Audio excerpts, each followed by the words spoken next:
നമസ്കാരം, ലൂസ് ടോക്കിലേക്ക് സ്വാഗതം. നമസ്കാരം രാജ്മോഹൻ, ഞാൻ ഇന്നലെ നമ്മുടെ തിരുവനന്തപുരം നിയമസഭാ ഹാളിന് ഓപ്പോസിറ്റുള്ള CSI കൺവെൻഷൻ സെൻറ്ററിൽ ഒരു പരിപാടിക്ക് പങ്കെടുത്തു.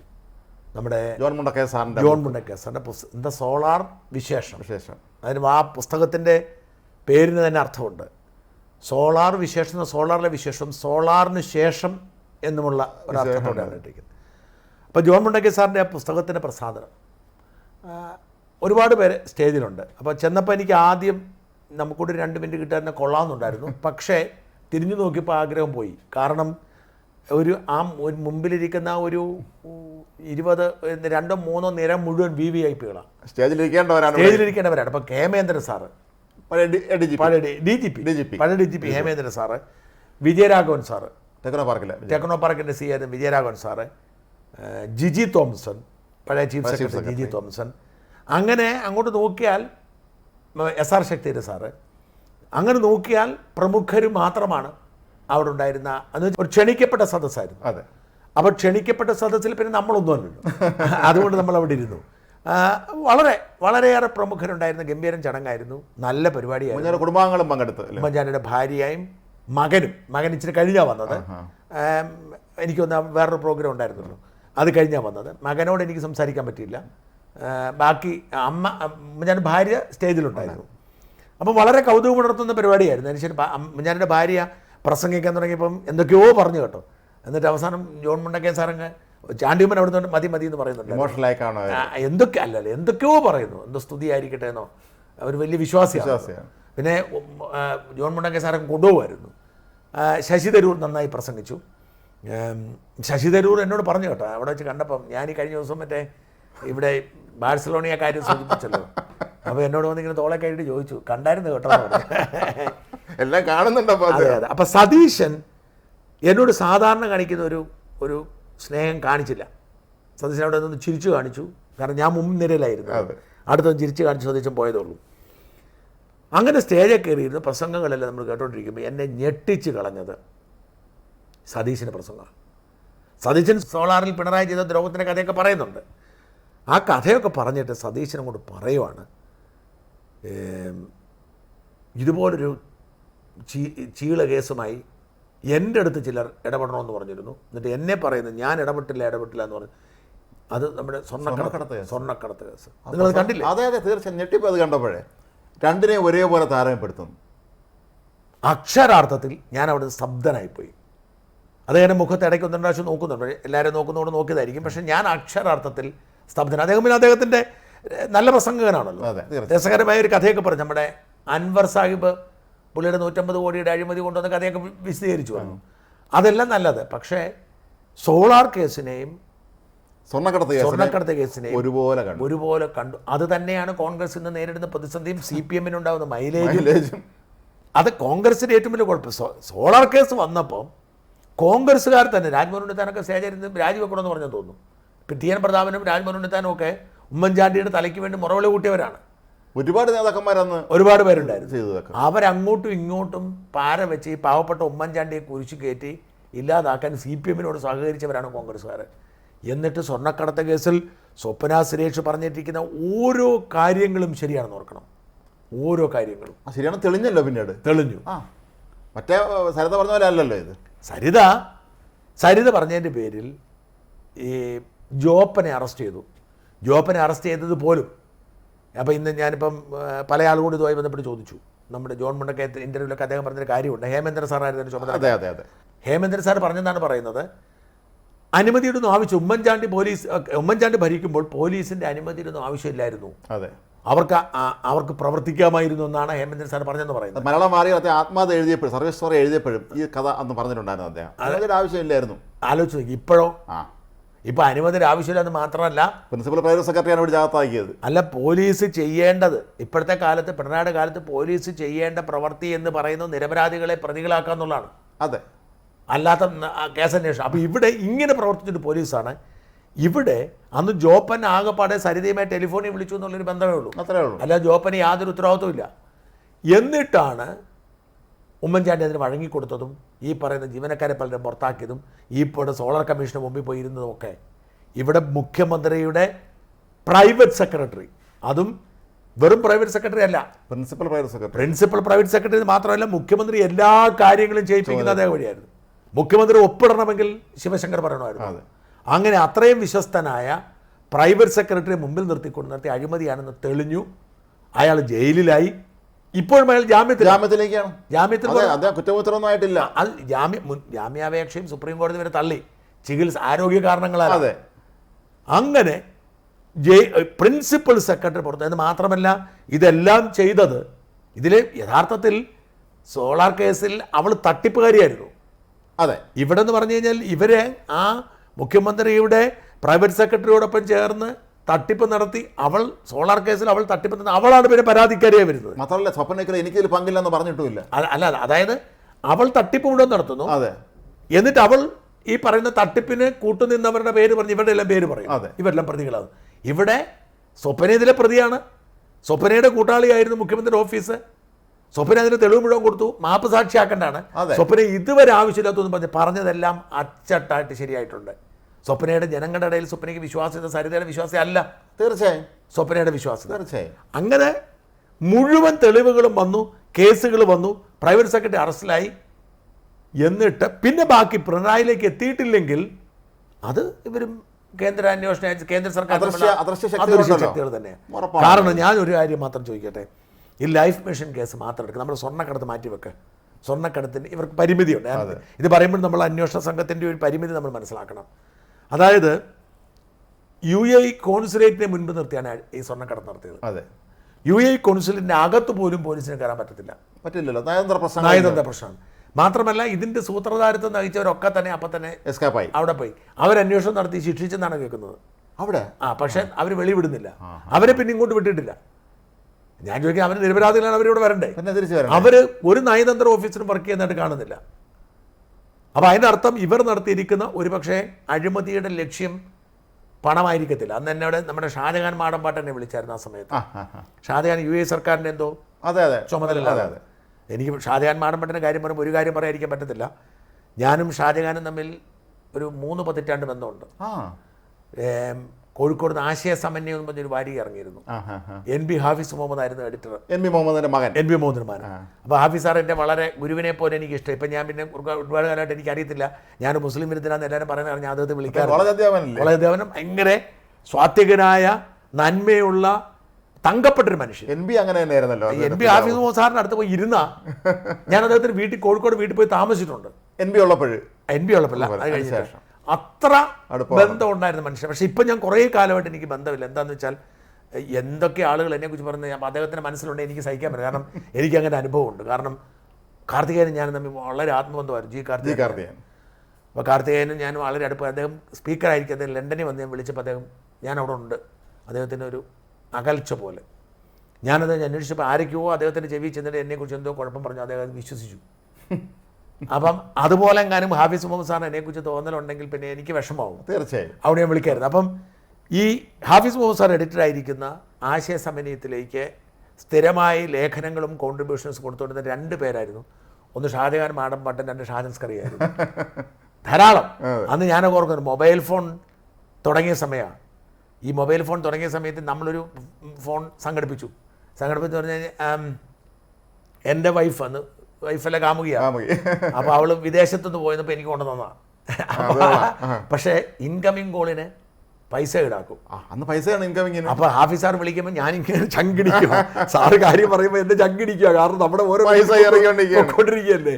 അപ്പോൾ ഈ പറയുന്ന ബന്ധമുണ്ടായിരുന്ന ഷാജഹാൻ ഇപ്പോഴത്തെ എനിക്കെതിരെയുള്ള വ്യാജ പ്രചരണങ്ങൾ വീണുപോയെന്ന് ഞാൻ അറിയാം. എനിക്ക് ഷാജഹാനുമായിട്ട് തുടർച്ചയായിട്ട് ഞാൻ വിളിക്കാറുണ്ട്.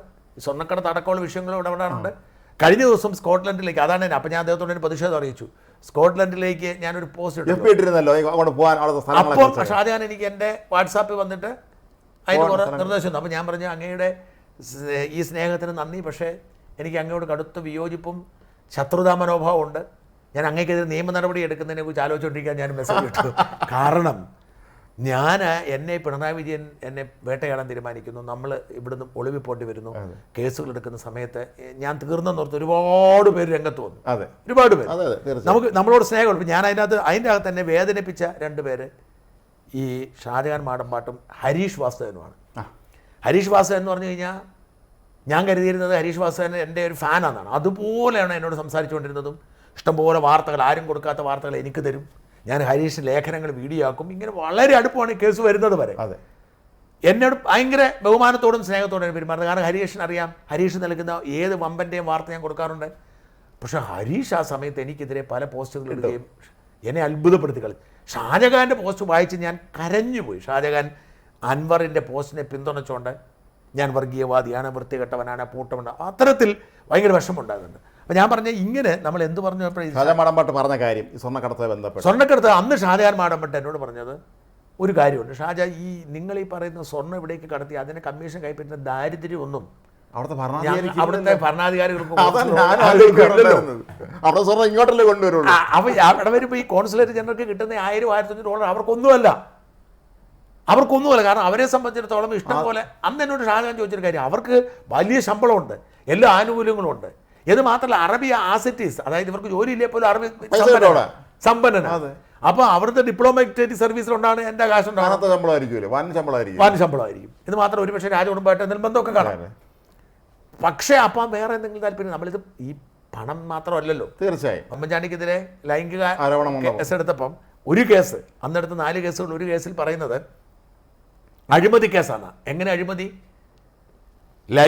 അഴിമതി എന്ന് പറയുന്നത് എന്തെങ്കിലും പ്രതിഫലം കൈപ്പറ്റിക്കൊണ്ട് ഫേവർ ചെയ്യുന്നതാണ്. ലൈംഗിക ചൂഷണവും ലൈംഗികമായി നേട്ടമുണ്ടാക്കിക്കൊണ്ട് അഴിമതി നടത്തി എന്ന പേരിൽ കേസെടുത്ത ടീംസാണ്. അപ്പം ഞാൻ പറഞ്ഞത് അത്തരം സാധ്യതകളുണ്ട്. തലകളാൻ പറ്റില്ല. കേരളത്തിൽ വന്ന് താമസിക്കുമ്പോൾ അവരെ സംബന്ധിച്ചിടത്തോളം സുന്ദരികളായ പെൺപിള്ളേരെ കിട്ടുന്നതുകൊണ്ടായിരിക്കാം. അതെ, എന്നാലും സ്വപ്ന സുരേഷ് പറഞ്ഞല്ല വാസ്തവമാണ്. തെളിഞ്ഞു. ഇനിയും പലതും തെളിയാനുണ്ട്. രാജ്മോഹൻ ഒരു കാര്യം ആലോചിച്ച് നോക്കും, നമ്മുടെ ഈ ലൈഫ് മിഷൻ അഴിമതി, അത് അടിമുടി തട്ടിപ്പായിരുന്നു, അഴിമതിയായിരുന്നു.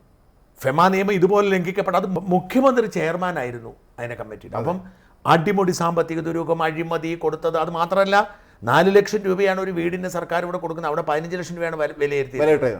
ആ വീട് ഒരിടത്തും എത്തിയില്ല. അതായത് അടിമുടി. മാത്രമല്ല ഇവർ ഈ വെള്ളപ്പൊക്കത്തിന് പുറത്ത് UAP പിരിച്ച പണം എവിടെ? ഒരുപാട് പൈസ ഇഷ്ടംപോലെ പൈസ പിരിച്ചു. അത് എല്ലാം നശിപ്പിച്ച അടിമുടി അഴിമതി നടത്തിയിട്ട് അതുപോലെ ലൈംഗിക ചൂഷണം എല്ലാ കഥയും പറഞ്ഞു. എന്നിട്ട് എന്നാൽ ഈ മുഴുവൻ പരിപാടിയും കഴിഞ്ഞിട്ടാണ് ഈ സതീശൻ പറയുകയാണ് രണ്ടും ഒന്നാണ്. ആ രണ്ടും ഒന്നാണ്.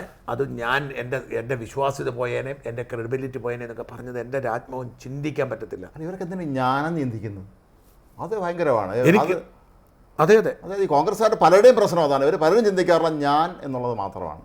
എൻ്റെ പ്രസ്ഥാനമാണല്ലോ ഇവരൊക്കെ ഇതൊക്കെ ആക്കിയത്. അല്ല, ഞാൻ ചോദിച്ചത് സതീശനോട് എനിക്ക് കടുത്ത വേദനയും നിരാശയും തോന്നുന്നത് ഇപ്പോഴാണ്.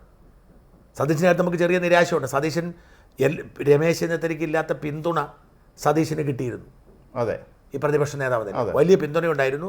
ആ സതീശൻ ഈ പിന്തുണയൊക്കെ ആയി ഇവിടെ വന്നിട്ട് കംപ്ലീറ്റ് കുളമാക്കുമെന്ന് പറയാതിരിക്കുന്ന വൃത്തിയില്ല. എനിക്കിഷ്ടമാണ് സതീശന്, പക്ഷേ എന്ത് തൊട്ടാലും കുഴപ്പമാണ് സതീശന്. ഇപ്പം അന്ന് പുതുപ്പള്ളി തെരഞ്ഞെടുപ്പ് കഴിഞ്ഞിട്ട് ആരാണ് വിജയിപ്പിച്ചതെന്ന് അറിയാൻ പറ്റും പത്രസമ്മേളനത്തിന് ആലോചിച്ചു. ശരിക്കും KPC പ്രസിഡന്റാണ് ആദ്യം സംസാരിക്കേണ്ടത്. അതെ, അതാണ് രീതി. അതെ, അത് കഴിഞ്ഞ് അത് നശിപ്പിച്ചു. പിന്നെ ഉണ്ടല്ലോ ഈ അടുത്ത കാലത്ത് വൈകിപ്പോയെന്ന് പറഞ്ഞ ഞാൻ പറഞ്ഞ ഈഗോയും കൊണ്ട് നശിപ്പിച്ചു കളയത്തില്ല, ഒരു സംശയം വേണ്ട ഈ കാര്യത്തിൽ. ഇതൊക്കെ ജനങ്ങൾ കണ്ടോണ്ടിരിക്കുകയാണെന്നുള്ള ഇവരെന്തുകൊണ്ട് ആലോചിക്കുന്നില്ല എന്നുള്ളതാണ്. അപ്പോൾ പിണറായിയെ സ്തുതിക്കുക എന്ന് പറഞ്ഞാൽ എങ്ങനെ സഹിക്കാൻ പറ്റും? വേറെ ആരെയും, കാരണം ഈ പിണറായി ഉണ്ടാക്കിക്കൊണ്ടിരിക്കുന്ന വൃത്തികേടുകൾക്ക് കൈയും കണക്കുമില്ല. നമ്മൾ വേറെ ഭാഗത്തിനെ കുറിച്ച് ചിന്തിക്കണം. മാത്യു കോഴിനാട്. അതെ, മറുഭാഗത്ത് മാത്യു കോഴിനാട് മാസപ്പടി മറ്റേ മാസവരി എന്നൊക്കെ പറഞ്ഞ് ബഹളം വെച്ചോണ്ടിരിക്കുക. അതെ, അദ്ദേഹം കേസിന് പോകുമ്പോൾ തൊട്ട് പറക്കുന്ന അളക്കാൻ വീട്ടിൽ ആള് തന്നെയാണ് സർവേയർ. അതെ, സർക്കാരിൻ്റെ. സതീശന് കുഴപ്പമില്ല. ഇല്ല. ഇതിൻ്റെ പ്രോബ്ലം എന്ന് വെച്ചാൽ പിണറായി വിജയൻ്റെ ഒരു രാഷ്ട്രീയം എന്താണെന്നറിയാമോ? അവിടെ നമ്മൾ തീർന്നില്ല. അപ്പോൾ ഇവിടെ മാത്രമല്ല, ഇത് നമ്മുടെ സതീശൻ്റെ കാര്യം. ഇതിനേക്കാൾ ഞെട്ടിച്ചത് ഉമ്മൻചാണ്ടിയുടെ മോനാണ്. സതീശിനേക്കാൾ അറ്റാക്ക് നേരിടുന്നതും ഉമ്മൻചാണ്ടിയുടെ മകനാണ്. ഇപ്പം ഞാനിന്ന് ഉമ്മൻചാണ്ടിയുടെ മകനെ വിമർശിച്ചുകൊണ്ട് കടുത്ത വീഡിയോ കണ്ടപ്പോൾ ഞാനും ആലോചിക്കുകയായിരുന്നു ഇദ്ദേഹത്തിൻ്റെ പ്രസംഗം കേട്ടപ്പോഴേ, എന്താണ് ഈ പറയുന്നത്? ഞങ്ങളെ സഹായിച്ചു എന്നൊക്കെ അദ്ദേഹം പറഞ്ഞത്. എന്ത് സഹായിച്ചു പിണറായി വിജയൻ? ആപത്തിൽ സഹായിക്കുന്ന, അത് എന്തോ പറഞ്ഞതറിയാം, ആപത്തിൽ സഹായിക്കുന്ന ആളെ ആപത്ത് വരുമ്പോഴാണ്, അല്ലെങ്കിൽ നമുക്കൊരു ബുദ്ധിമുട്ട് വരുമ്പോഴാണ് നമ്മൾ സുഹൃത്തിനെ തിരിച്ചറിയുന്നത്. അതൊരു സത്യമാണ്. ഞാൻ തിരിച്ചറിഞ്ഞത് എനിക്കൊരു ആപത്ത് വന്നപ്പോഴാണ് ഞാൻ തിരിഞ്ഞത്. പക്ഷേ ഈ ആപത്തിലേക്ക് തള്ളിവിട്ട് നശിപ്പിച്ച് ഇല്ലാതാക്കി ഈ മനുഷ്യൻ്റെ മഹത്വം മുഴുവൻ കളഞ്ഞ് ഇയാളെ നാണം കെടുത്ത് ഇറക്കി വിട്ട് ഈ തകർത്ത് തരിപ്പണമാക്കിയ ഈ മനുഷ്യനെ പിണറായി വിജയൻ സഹായിച്ചു എന്ന് പറഞ്ഞ് എന്ത് സഹായമാണെന്ന് പറയണ്ടേ? എന്ത് സഹായിച്ചെന്ന് പറയട്ടെ, ഞാനതുകൊണ്ടാണ് പറയുന്നത്. 2 സഹായങ്ങളാണ് ഞാൻ കാണുന്നത്.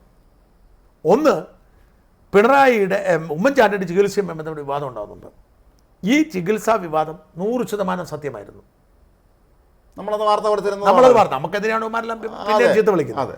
പക്ഷേ ഈ ചികിത്സാ വിവാദത്തിൻ്റെ പശ്ചാത്തലം എന്ന് പറയുന്നത് ഉമ്മൻചാണ്ടിയുടെ കുടുംബത്തിലുള്ളവർ തന്നെയാണ്. സഹോദരൻ തന്നെ പരസ്യ രംഗത്തെത്തി. സഹോദരൻ പരസ്യ രംഗത്ത് വന്നു. സഹോദരൻ ഉമ്മൻചാണ്ടിയോട് ഒരു പ്രശ്നം ഒരു കാലത്തും ഉണ്ടായിരുന്നില്ല. സഹോദരൻ പരസ്യ രംഗത്ത് വന്നു. ഇമ്മീഡിയറ്റ് കുടുംബത്തിലുള്ളവർ തന്നെ ഇതിൻ്റെ അകത്ത് ഉമ്മൻചാണ്ടിയുടെ ജീവൻ രക്ഷിക്കണം, ചിലരുടെ പിടിവാശി കൊണ്ട് കുഴപ്പത്തിലാണ് എന്ന് കഴിഞ്ഞ് എന്നെ കോണ്ടാക്ട് ചെയ്തു. ആ കോണ്ടാക്ട് ചെയ്ത ആൾ എന്ന് പറയുന്നത് ഉമ്മൻചാണ്ടിയോട് ചേർന്ന് നിൽക്കുന്നവരാണ്. അതായത് ഇപ്പോഴും ഉമ്മൻചാണ്ടിയുടെ ഓർമ്മകളുമായി നടക്കുന്ന ആളുകൾ തന്നെയാണ് അതീവ രഹസ്യമായിട്ട് എനിക്ക് വിവരങ്ങൾ നൽകുന്നത്. മെഡിക്കൽ റെക്കോർഡ്സ് എനിക്ക് തന്നു. ബാംഗ്ലൂരിലെ ആശുപത്രിയിൽ അദ്ദേഹത്തിന് ഞാനിത് വെരിഫൈ ചെയ്തു. എന്നിട്ട് പറഞ്ഞു ഇതൊക്കെ വ്യാജമാണെന്നാണ് പറഞ്ഞത്. വ്യാജമാണ്, കേസ് കൊടുക്കുമെന്ന് പറഞ്ഞു. ഞാൻ പറഞ്ഞ ഇത് ഒരു വ്യാജരേഖ എന്ന് പറഞ്ഞ വലിയ കുഴപ്പമാണ്. തീർച്ചയായും ഒന്നുമില്ലാതെ തന്നെ നമ്മൾ വ്യാജരേഖ ഉണ്ടാക്കിയെന്ന് പറഞ്ഞാണ് മറ്റേ BSNL കേസ് അവിടെ എടുത്തിരിക്കുന്നത്. അപ്പം വ്യാജരേഖ ഉണ്ടാക്കിയാൽ നമുക്ക് വേറെ ഒന്നും ചെയ്യാൻ പറ്റത്തില്ല. നമുക്ക് ലാഭം ഉണ്ടാക്കിയില്ലേ പോലും കേസാണ്. അപ്പം ഉമ്മൻചാണ്ടിയുടെ ചികിത്സയ്ക്ക് വ്യാജരേഖ ഞാൻ ഉണ്ടാക്കിയെങ്കിൽ ഇവരെന്നെ ഇത്ര കള്ളക്കേസ് ഇതിന് പേര് കേസെടുത്താൽ പോരെ?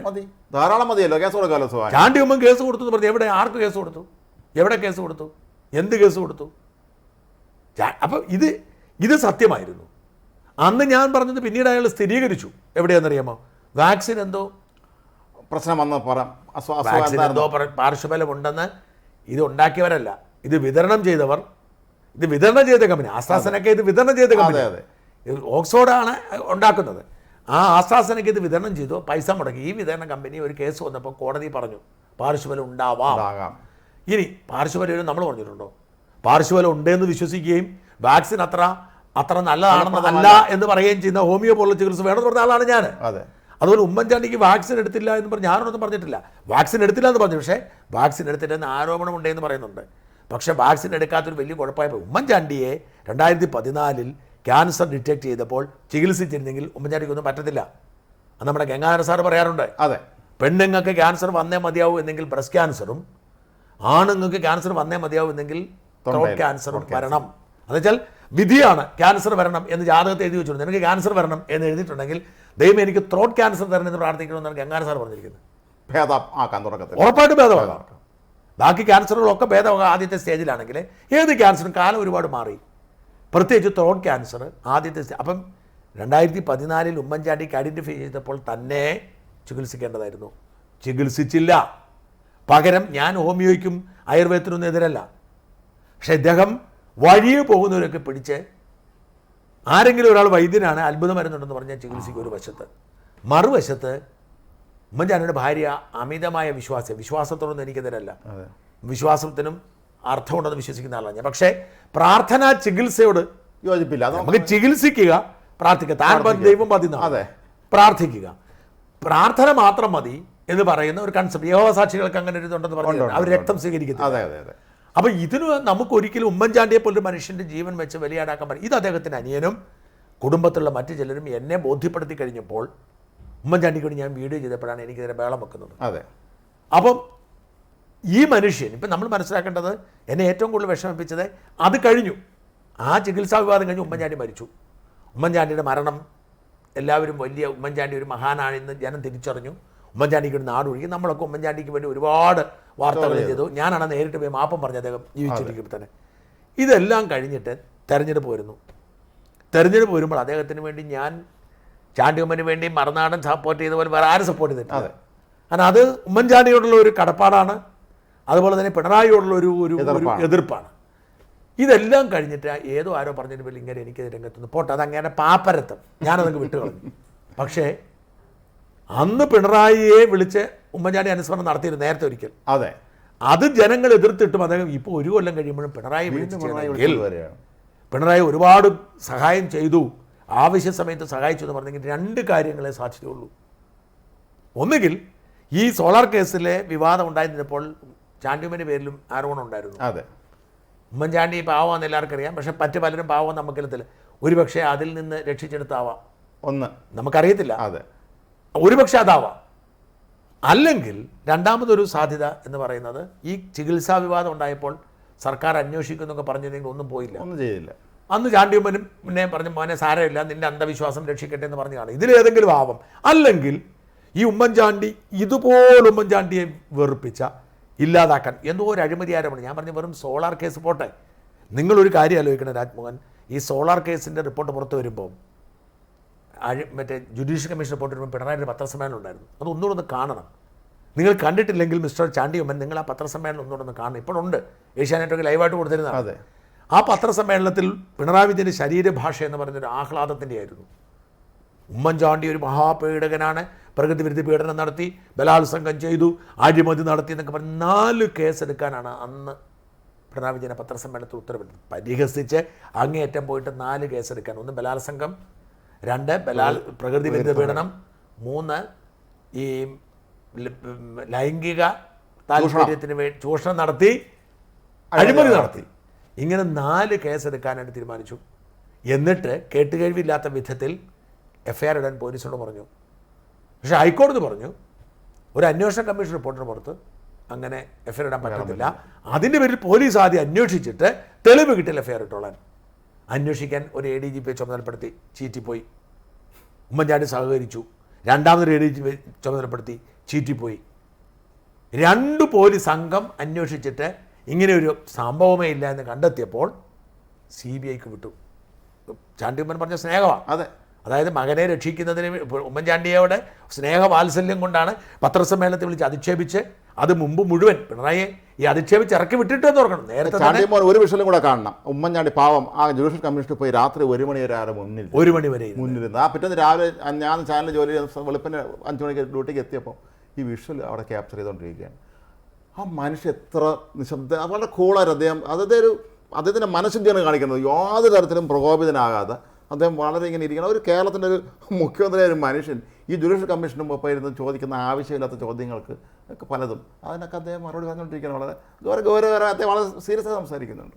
അല്ല, ഞാൻ പറഞ്ഞേ ഈ വൃത്തികേടെല്ലാം കാണിച്ചും തൃപ്തി പോരാഞ്ഞ് പിന്നെ അവിടുത്തെ കഴിഞ്ഞിട്ട് അദ്ദേഹം പിന്നെ ഈ അന്വേഷണങ്ങളെല്ലാം നടത്തി. ഇതെല്ലാം പോട്ട് രാജ്മോഹൻ, ഇതെല്ലാം കഴിഞ്ഞല്ലോ. ഉമ്മൻചാണ്ടി മരിച്ചും പോയല്ലോ. മരിച്ചും പോയതിന് ശേഷം മരിച്ചു. ഇനി ഉമ്മൻചാണ്ടിയുടെ സത്യത്തിൽ എന്നോട് ഈ അഭിമുഖത്തിൽ ജോൺ മുണ്ടക്കയും PT ചാക്കോയും പറഞ്ഞൊരു കാര്യമുണ്ട്. ഇവർ നേരിട്ടൊരു വലിയ പേടി, പിണറായി മുഖ്യമന്ത്രിയാവുക എന്നത് ഒരു ദീർഘകാല പദ്ധതിയുടെ ഭാഗമായിരുന്നു.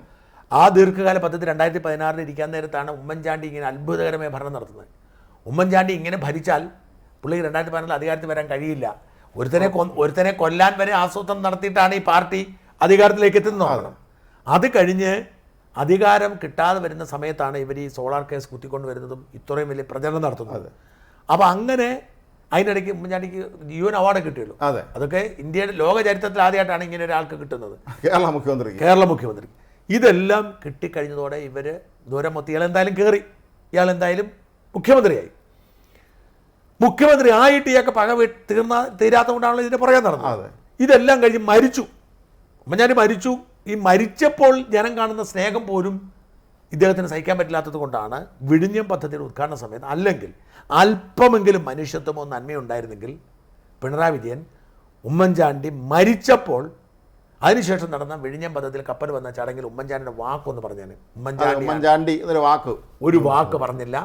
ഉമ്മൻചാണ്ടിയെ കുറിച്ച് പറയാതിരിക്കാൻ വേണ്ടിയിട്ട് പ്രതിപക്ഷ നേതാവിനെ വിളിച്ചില്ല. അങ്ങനെ ഉമ്മൻചാണ്ടി എന്ന് മാത്രമല്ല, ഈ കാരണബോധം ഇത് നശിപ്പിക്കാൻ ശ്രമിച്ച മനുഷ്യൻ്റെ ഫ്ലെക്സ് നാട് നീളം അടിച്ചു വെച്ചു. വിജയവഴി വിഴിഞ്ഞു. ഇതെല്ലാം അടിച്ചു വെച്ചിട്ട് ഈ മനുഷ്യനെക്കുറിച്ച് അയാളെ വിളിച്ചു വരുത്തി അയാളെ ചാണ്ടിയമ്മന് സ്തുതിക്കണമെങ്കിൽ ഈ ചാണ്ടിയമ്മൻ ആരാണ്? ഈ ചാണ്ടിയമ്മനെ കുറിച്ച് നമ്മളെ ഈ വാർത്ത ഞാൻ എൻ്റെ ഒരു അടുത്ത സുഹൃത്തായ ഉമ്മൻചാണ്ടി വളരെ അടുപ്പമുണ്ടാകുന്ന ഒരാളെ വിളിച്ച് ചോദിച്ചപ്പോൾ അദ്ദേഹം തന്നെ പറയണം, ചാണ്ടിക്ക് എല്ലാവരോടും പുച്ഛമാണ് ഞങ്ങളോടൊക്കെ. അന്ന് ഉമ്മൻചാണ്ടി സാറിനോട് പറഞ്ഞാൽ ഞങ്ങളൊക്കെ അദ്ദേഹത്തിന് പുച്ഛമാണ്, അതുകൊണ്ട് ഞങ്ങൾ ആരും ഇടപെടാറില്ല, അദ്ദേഹത്തിന് ഇഷ്ടമുള്ള ചെയ്യട്ടെ എന്നുള്ളതാണ് അവരിപ്പം ചിന്തിക്കുന്നത്. അദ്ദേഹം മണ്ഡലത്തിൽ പുതുപ്പള്ളിയിൽ വലിയ പരാതിയാണ്. കാരണം പുതുപ്പള്ളി ശരിക്കും കഴിഞ്ഞ തെരഞ്ഞെടുപ്പ് സമയത്ത് അവിടുത്തെ ഒരു പുതുപ്പള്ളി മണ്ഡലം പ്രസിഡന്റ് മത്സരിക്കാനൊക്കെ നോക്കിയത് എല്ലാവരോടും ഒതുക്കിയതാണ്. അതാ ഉമ്മൻചാണ്ടിയുടെ വികാരം അവിടെ ഉള്ളത് കൊണ്ട് മാത്രം ഒതുക്കി നിന്നതാണ്. ആ വികാരം അതല്ല ഇപ്പോഴത്തെ അവസ്ഥ. അവിടെ കോൺഗ്രസ് പ്രവർത്തകർ എല്ലാവരും തന്നെ ചാണ്ടിയമ്മൻ്റെ അകന്നിരിക്കുന്നു. അല്ല, വേറെ വിചിത്രമായൊരു കാര്യം ശ്രദ്ധിച്ചിട്ടുണ്ട്. ഞാനിപ്പോൾ അത് ആലോചിക്കുകയായിരുന്നു. ഈ CPM ദ്രോഹിച്ചിട്ടുള്ളവരെല്ലാം മക്കളിപ്പോൾ CPMൻ്റെ കൂടെയാണ്. മാണി സാറിൻ്റെ മകൻ, R. ബാലകൃഷ്ണയുടെ മകൻ, ഇനി എനിക്ക് തോന്നുന്നു താമസിയാതെ ഈ ചാണ്ടി ഉമ്മൻ ഇപ്പോൾ ഇതെല്ലാവരും അങ്ങോട്ട് അവരെ കൂടെയാണ്. ചാണ്ടി ഉമ്മൻ CPM പോകേണ്ടി വരും. കാരണം വെച്ചാൽ ഈ ചാണ്ടി ഉമ്മൻ കാട്ടിക്കൂട്ടുന്ന ഈ പ്രവർത്തികളെല്ലാം ഒരു ഇതാണ്. എനിക്ക് തോന്നുന്നത് ഇവർക്കൊക്കെ പിണറായിയുടെ രാഷ്ട്രീയം എന്താണ്? നമ്മൾ പിണറായിയുടെ രാഷ്ട്രീയത്തെ വിലയിരുത്തണം. പിണറായിയുടെ രാഷ്ട്രീയം എന്ന് പറയുന്നത് ധാർഷ്ട്യത്തിൻ്റെയും അഹങ്കാരത്തിൻ്റെയും പകവീട്ടലിൻ്റെയും ഒക്കെ രാഷ്ട്രീയമാണ്. അപ്പോൾ പിണറായിയോട് നമ്മൾ ഒരാളെ ഇടഞ്ഞു നിന്നാൽ അയാൾക്ക് മേളിൽ ആകാശം താഴെ ഭൂമി എന്നാണെങ്കിൽ പറ്റും. ഇപ്പോൾ എന്നെ സംബന്ധിച്ചോളം പറ്റും. എന്നെ സംബന്ധിച്ചിടത്തോളം മേളിൽ ആകാശം താഴെ ഭൂമി, നമുക്കൊന്നും സംഭവിക്കാനില്ല. നമ്മൾ കൃത്യം നിയമപരമായി മാത്രം ജീവിക്കുന്നുള്ളൂ. അപ്പോൾ എവിടെയെങ്കിലുമൊക്കെ നമുക്ക് എന്തെങ്കിലും മിസ്റ്റേക്ക് പറ്റിയിട്ടുണ്ടെങ്കിൽ അത് കയറി പിടിക്കാം, പിണറായി കയറി പിടിക്കും. എനിക്ക് തോന്നുന്നു ഈ ചാണ്ടി ഉമ്മൻ എന്തെങ്കിലുമൊക്കെ കുഴപ്പം പിണറായിക്ക് അറിയായിരിക്കും. പ്രതിപക്ഷ നേതാവിൻ്റെ കാര്യത്തിൽ എനിക്ക് സംശയമുണ്ട്. അല്ലെങ്കിൽ ഇത്രയും ഭയം പ്രതിപക്ഷ നേതാവിനെ നിയമസഭയ്ക്ക് പുറത്ത് കാണിക്കുന്നത്. നിയമസഭയ്ക്കകത്ത് ഒരു ധാരണയായിരിക്കാം, പിണറായി എന്തെങ്കിലും പറഞ്ഞിട്ടുണ്ടായിരിക്കും. അങ്ങനെ ധാരണയായിരിക്കാം. അതേസമയം നമ്മൾ വേറെ കാര്യം, ശ്രീറാം വെങ്കിട്ടരാമൻ്റെ കാര്യം എടുക്കുക. ശ്രീറാം വെങ്കിട്ടരാമൻ കേരളത്തിലെ ഏറ്റവും മിടുക്കനായ IAS ഒരാളായിരുന്നു. എനിക്കറിയാം, മൂന്നാർ കയ്യേറ്റത്തിൻ്റെ സമയത്തൊക്കെ ദേവികുളം സബ് കളക്ടർ ആയിരിക്കുമ്പം മറുനാടൻ പോലും പല ഇൻഫർമേഷൻസും അദ്ദേഹത്തിന് എടുത്തിട്ടുണ്ട്. അദ്ദേഹം ഈ നാട് നന്നാവണമെന്ന് വാശി മാത്രം. അദ്ദേഹത്തിൻ്റെ അപ്പൻ PR വെങ്കിട്ടരാമൻ എന്ന് പറയുന്നത് IAS ട്രെയിനിങ് കൊടുക്കുന്ന ഭയങ്കര നല്ല മനുഷ്യൻ. എനിക്ക് നേരിട്ട് പരിചയമുണ്ട്. പലതവണ അദ്ദേഹത്തെ ഞാൻ വീട്ടിൽ പോയി കണ്ടിട്ടുണ്ട്, ഈ വെങ്കിട്ടരാമൻ സാറിനെ. അപ്പം ഈ പറയുന്ന ശ്രീറാം വെങ്കിട്ടരാമൻ ഒരു കൊലപാതക കേസിൽ പ്രതിയായല്ലോ. അതായത് ആ ബഷീറിനെ വണ്ടി ഇടിച്ചു കൊന്ന കേസുണ്ടായി. ഇത് കംപ്ലീറ്റ്ലി അയാളുടെ കൈവിട്ടു. കാരണം അയാളെ രക്ഷിക്കാൻ പിണറായിക്ക് മാത്രമേ കഴിയുള്ളായിരുന്നു. കാരണം ലഹരിക്ക് വരെ അടിമയായിരുന്നു എന്നാണ് റിപ്പോർട്ടുകൾ.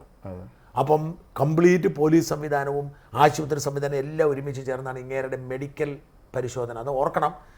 അപ്പോഴല്ല പിറ്റേ ദിവസം പരിശോധിച്ചാൽ പോലും അങ്ങേരുടെ രക്തത്തിൽ നിന്ന് ഇത് കിട്ടും. പക്ഷേ 2 ദിവസം 3 ദിവസത്തേക്ക് അങ്ങേരെ പരിശോധിച്ചിട്ടില്ല. ഇതെല്ലാം കഴിഞ്ഞ് അങ്ങനെ റിമാൻഡ് ചെയ്യാനായിട്ട് കോടതി വിട്ടിട്ടും കോടതിന് മുമ്പേ വെച്ച് അങ്ങേരെന്തോ ആശുപത്രിയിലായി. അങ്ങനെ എല്ലാ അർത്ഥത്തിലും കീഴടങ്ങിയതോടുകൂടി പിണറായിയുടെ വത്സലഭാജനമാണ്. നല്ല പദവികൾ കൊടുക്കുന്നു, നല്ല പോസ്റ്റിൽ നിയമിക്കുന്നു, എല്ലായിടത്തും ഇരിക്കുന്നുണ്ട്. പക്ഷേ ജീവിതകാലം അത്തരം അടിമകളെയാണ്, അതായത് ചങ്ങല പൂട്ടി ഇങ്ങനെ പട്ടി നയിക്കുന്നത് പോലെ നയിക്കുന്നവരെ പിണറായി. അങ്ങനെ ഇവരെ പലരും കുരുക്കുന്നുണ്ട് പിണറായി. പിന്നെ അവർക്ക് വേറെ വഴിയില്ലല്ലോ. അവർക്ക് വേറെ വഴിയില്ല. അപ്പോൾ എനിക്ക് തോന്നുന്നു ഇപ്പം നികേഷ് കുമാർ പോയത് എന്തിനാണ് ഞാൻ ആലോചിച്ചു. കോടിക്കണക്കിന് രൂപയുടെ ഇടപാടുകളാണ് നടത്തിയിരിക്കുന്നത്. KFC എന്നൊക്കെ ലോൺ എടുത്തിരിക്കുന്നതും അത് മാത്രം റിപ്പോർട്ടർ ചാനലിൻ്റെ ഉടമകൾ വലിയ പല തട്ടിപ്പ് കേസിലെ പ്രതികളാണ്. ഇവർക്കൊക്കെ മറ്റു വഴിയില്ലാത്തൊരു സാഹചര്യമുണ്ട്. അങ്ങനെ ഒരാളെ പൂട്ടിക്കെട്ടിയിട്ട് അടിമയാക്കുന്നതിലാണ് പിണറായി കാണിക്കുന്ന ഒരു ആനന്ദം. അപ്പം എന്തിനാണ് ഇങ്ങനെ ഒരു അതായത് ഞാൻ പറഞ്ഞ മാത്യു കുഴൽനാടനെ പോലെ ഒരു നേതാവ് ഇങ്ങനെ ജീവിതം മാറ്റിവെച്ച് അയാൾക്ക് നല്ല കരിയർ ഉണ്ട്, ആക്കിയതിന്റെ ആവശ്യമില്ല. ലക്ഷക്കണക്കിന് രൂപ മാസം പ്രതിഫലം കയറ്റുന്ന 300 കോടി രൂപ അങ്ങോട്ട് ആസ്തി ഇടുന്ന പറഞ്ഞു, 50 കോടിയോ അങ്ങോട്ട് ആസ്തി ഇടുന്ന ഇത്രയുള്ളൊരു മനുഷ്യൻ. അപ്പോഴാണ് ഈ പിണറായിയെ സ്തുതിച്ച് ഇവർ നിൽക്കുന്നത്. അവിശ്വസനീയം അല്ലേ? അവിശ്വസനീയമാണ്. കാരണം നമ്മൾ പഴയകാല കോൺഗ്രസ് നേതാക്കളെ പലരുടെയും മക്കളെ എന്തുകൊണ്ട് അവർ രാഷ്ട്രീയത്തിൽ കൊണ്ടുവന്നില്ല നമ്മൾ ആലോചിക്കുന്നതൊക്കെ മനസ്സിലാവും. ഓർമ്മയില്ല, ഒരു പണ്ടത്തെ തലമുറയിൽ ആരും കൊണ്ടുവന്ന് ആരുമില്ല. ഇപ്പോൾ കെ കരുണാകരൻ തൊട്ട് ഇങ്ങോട്ടുള്ളതല്ലാതെ ആരും രാഷ്ട്രീയത്തിൽ കൊണ്ടുവന്നില്ല. വേണമെങ്കിൽ ജീവിച്ചിരുന്നപ്പോൾ രാഷ്ട്രീയത്തിൽ ഉണ്ടായിരുന്ന ഒരാൾ കെ ബാലകൃഷ്ണനാണ്, സി കേശവൻ്റെ മകൻ. പക്ഷെ അദ്ദേഹം അച്ഛൻ്റെ എതിർ പാർട്ടിയിലുള്ള ആളായിരുന്നു. മാത്രം സി കേശവൻ 52 കൊല്ലത്ത് മത്സരിക്കുമ്പോൾ അദ്ദേഹത്തിന് എതിരെ പ്രസംഗിക്കാൻ പോയ ആൾ കെ ബാലകൃഷ്ണനായിരുന്നു. ആത്മാർത്ഥ വ്യാജമൊന്നും രാഷ്ട്രീയം. എന്നിട്ട് സി കേശവൻ അവസാനം ആത്മകഥ എഴുതിയപ്പം അതിൻ്റെ അവതാരി എഴുതിപ്പിച്ചത് ഈ മോനെ കൊണ്ടാണ്.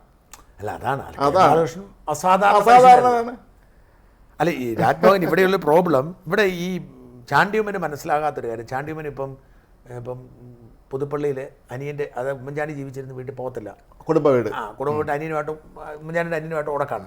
അപ്പോൾ ഇപ്പം തന്നെ ഉമ്മൻചാണ്ടി അനുസ്മരണം നടന്നല്ലോ. ഉമ്മൻചാണ്ടി അനുസ്മരണം നടന്നിട്ട് ആളുകളെല്ലാം എത്തിയതും ചടങ്ങ് നടന്നതും എല്ലാ പരിപാടിയും നടന്നേ ആ വീട്ടിലാണ്. പക്ഷെ ഇവർ പോയില്ല, അച്ചു മാത്രമേ പോയുള്ളൂ. ഈ ചാണ്ടിയും പോയില്ല, മറിയം പോയില്ല, അമ്മയും പോയില്ല. പള്ളിയിൽ നിന്ന് ഇവർ വന്നിട്ട് ഇവർ ഈ പ്രതികാരം തീർക്കാൻ വേണ്ടി വീട് പണി 4 തൂണാണ്ടുള്ള ആ തൂണിന് ചോട്ടിരുന്നുകൊണ്ടാണ് ഇവർ പരിപാടി. അവിടെ ആരും വന്നുമില്ല. ഇയാൾ പുതുപ്പള്ളിക്കാരെ വെറുപ്പിച്ച് തുടങ്ങി. അവർ കണ്ടുകൊണ്ടിരിക്കുകയാണല്ലോ ഈ കാഴ്ച. കാരണം ഇങ്ങനെ ഭയങ്കര ഇങ്ങനെ ഓർത്ത് ചെരുപ്പെടാൻ നടക്കുക, ഉമ്മൻചാണ്ടിയെ പോലെ മുടി വെക്കുക, അങ്ങനെ നിന്ന് ഞാൻ. പക്ഷേ ഈ ഉമ്മൻചാണ്ടി ഹൃദയം കൊണ്ട് ജീവിച്ച മനുഷ്യനാണ്. ഞാൻ ഇന്നലെ എന്നോട് നമ്മുടെ KM അഭിജിത്ത് ഇല്ലേ, ഇപ്പൊ അയാൾ KPCC മലപ്പുറത്ത്, അത് ജോയിയാണ്. അഭിജിത്തിനെ അഭിജിത്ത് കടക്കൂട്ടംകാരനാണ്. അഭിജിത്തിനെ ഞാൻ ഇന്നലെ ഈ ചടങ്ങി വെച്ച് എൻ്റെ അടുത്തിരിപ്പുണ്ടായിരുന്നു. അഭിജിത്ത് എന്നോട് പറഞ്ഞു, ചേട്ടാ ഇത് കേട്ടൊന്നും അല്ല കഥ. സോളമൻ ജോസഫ് കോൺഗ്രസ് മരിച്ചുപോയി. സോളമൻ നേരിട്ട് മരിച്ചുപോയി. അധികം പ്രായമൊന്നുള്ള ആളല്ല. CPM ചേർന്നിരുന്നു. അടുത്ത് പ്രായമൊന്നുള്ള ആളല്ല. ഏതാണ്ട് ഇവരെയൊക്കെ ജൂനിയറായിട്ട് വരുമെന്നാലും. ഓക്കെ. അപ്പോൾ സോളമൻ അങ്ങനെയാണെന്ന് തോന്നുന്നു. സാധ്യതയുണ്ട് ഒരു പക്ഷേ. ഈ സോളമൻ അലക്സിനോട് ഒരു അഭിജിത്തും സോളമനും ഉള്ളപ്പോൾ, എനിക്കറിയത്തില്ല മരിച്ചുപോയെന്ന് പറഞ്ഞു, സോളമനും അഭിജിത്തും ഉള്ളപ്പോൾ ഒരു ഉമ്മൻചാണ്ടി ഈ സോളമനോട് പറഞ്ഞു, ഞാൻ ആ കാര്യം മെഡിക്കൽ കോളേജിലെ ആ കാര്യം ഞാൻ പറഞ്ഞ് ശരിയാക്കിയിട്ടുണ്ട് കേട്ടോ, അത് ഇനി വിളിച്ചാൽ മതി, എല്ലാം ഓക്കെയാന്ന് പറഞ്ഞു. എന്നിട്ട് ഉമ്മൻചാണ്ടി അഭിജിത്തിൻ്റെ കൂടെ ഇങ്ങ് പോന്നു. സോളമനൊരു പിടിയും കിട്ടി ഏത് കാര്യം വന്ന്. അപ്പോൾ സോളമൻ അഭിജിത്തിനെ വിളിച്ചു. അഭിജിത്തിനെ വിളിച്ചിട്ട് പറഞ്ഞു, അഭിജിത്തെ ഒരു പ്രശ്നം എന്താണെന്ന് വെച്ചാൽ ഉമ്മൻചാണ്ടി സാർ എന്നോട് ഇങ്ങനെ കാര്യം പറഞ്ഞു, ആൾ മാറി പറഞ്ഞതായിരിക്കും, വേറെ ആരിലും പറയാനുള്ള വിഷയമായിരിക്കും, അതുകൊണ്ട് ഒന്ന് ഉമ്മൻചാണ്ടി സാറിന് ചോദിച്ചിരുന്നു അറിയിച്ചേക്കാന്ന് പറഞ്ഞു. അഭിജിത്ത് ഉമ്മൻചാണ്ടി സാറിന് ചോദിച്ചു. ഉമ്മൻചാണ്ടി സാർ പറഞ്ഞു, അതല്ല ഞാൻ സോളം പറഞ്ഞ കാര്യമാണ്, അതുകൊണ്ട് അത് വിദ്യ എന്ന് അങ്ങോട്ട് പെണ്ണിൻ്റെ പേര് പറഞ്ഞു, അവർക്ക് മെഡിക്കൽ കോളേജിൽ എന്തൊരു വിഷയമായിരുന്നു അതാന്ന് പറഞ്ഞു.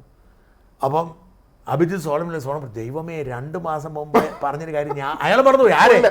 സോളമൻ മറന്നുപോയി. ഉമ്മൻചാണ്ടി ഓർത്തിരിക്കുന്നു. ആലോചിച്ച് ചോദിക്കൂ. അതാണ് ഉമ്മൻചാണ്ടി. പറഞ്ഞ സോളമൻ മറന്നുപോയി, പക്ഷെ ഉമ്മൻചാണ്ടി അത് ഓർത്തിരുന്ന് ചെയ്ത് കണ്ടപ്പോൾ പറഞ്ഞു. അപ്പം ഞാൻ പറഞ്ഞു, ഈ ഉമ്മൻചാണ്ടിക്ക് പകരമാവാനാണ് ഇവൻ ശ്രമിക്കുന്നത്, ഈ പറയുന്ന പിണറായിയെ സ്തുതി. എനിക്ക് തോന്നുന്നത് ഈ വല്ല PR ഏജൻസികളൊക്കെ കാണുമായിരിക്കും, നിങ്ങൾ ഇങ്ങനെ മുടി വയ്ക്കണം, നിങ്ങൾ ഇങ്ങനെ ചെറുപ്പടരുത്, നിങ്ങൾ ഇങ്ങനെ നടക്കണം, ഇങ്ങനെ എങ്ങനെയായാലും ഒരു കാര്യം പറയാം, ഈ രീതിയിലാണ് പോകുന്നതെങ്കിൽ അടുത്ത തവണ ജയിക്കും. കാരണം എന്താണെന്ന് വെച്ച് കഴിഞ്ഞാൽ ഈ സർക്കാരിനെതിരെ സർക്കാരിനെതിരെ വികാരം മാത്രം, ഉമ്മൻചാണ്ടിയുടെ ഒരു വികാരം നിലനിൽക്കുവാണ്. ഇത് കഴിഞ്ഞത്തെ തെരഞ്ഞെടുപ്പിൽ ജയിക്കിനെ അവർ സ്ഥാനാർത്ഥിയാക്കുക, അയാൾക്ക് ജയിക്കാം. 2031 തെരഞ്ഞെടുപ്പ്. അതെ. കാരണം ഇങ്ങനെ നാട്ടുകാരെ വെറുപ്പിച്ച്, സ്വന്തം പ്രവർത്തകരെ വെറുപ്പിച്ച്, എനിക്ക് എല്ലായിടത്തും പരാതിയാണ്, സകലത്തും പരാതിയാണ്. എനിക്കറിയത്തില്ല ഇവരുടെ എന്തു ഭാവിച്ചാണ് ഇയാളിങ്ങനെ, എനിക്ക് മനസ്സിലായിട്ടില്ല എന്തു ഭാവിച്ചാണ്. അങ്ങേറ്റം ഖേദകരമാണ്, ദുഃഖകരമാണ്. സത്യം ഉമ്മൻചാണ്ടി ആത്മാവിനോട് പോലും ചെയ്യുന്ന തെറ്റാണ്. എന്താ ഒരു കാര്യം പറയാം, ചാണ്ടി ഉമ്മനും പ്രതിപക്ഷ നേതാവ് VD സതീശനും ഒക്കെ പിണറായിയെ ഇങ്ങനെ സ്തുതിക്കുന്നതും ഭയക്കുന്നതും പരിതാപകരമാണ്. കേരളത്തിലെ കോൺഗ്രസ് പ്രവർത്തകരെ അപമാനിക്കുന്നതിന് തുല്യമാണ്. ഒരു പൊതുവികാരമാണ് പിണറായി നാട് മുടിപ്പിച്ചു എന്ന്. ആ വികാരത്തിനെതിരെ നിന്ന് നിങ്ങൾ എന്ത് ചെയ്യാൻ ശ്രമിച്ചാലും വിജയിക്കത്തില്ല. എന്ത് തരത്തിൽ ആദർശം കളിക്കാൻ ശ്രമിച്ചാലും സാധാരണ ജനങ്ങൾ തള്ളിക്കളയുമെന്ന് തിരിച്ചറിയുക. നന്ദി, നമസ്കാരം.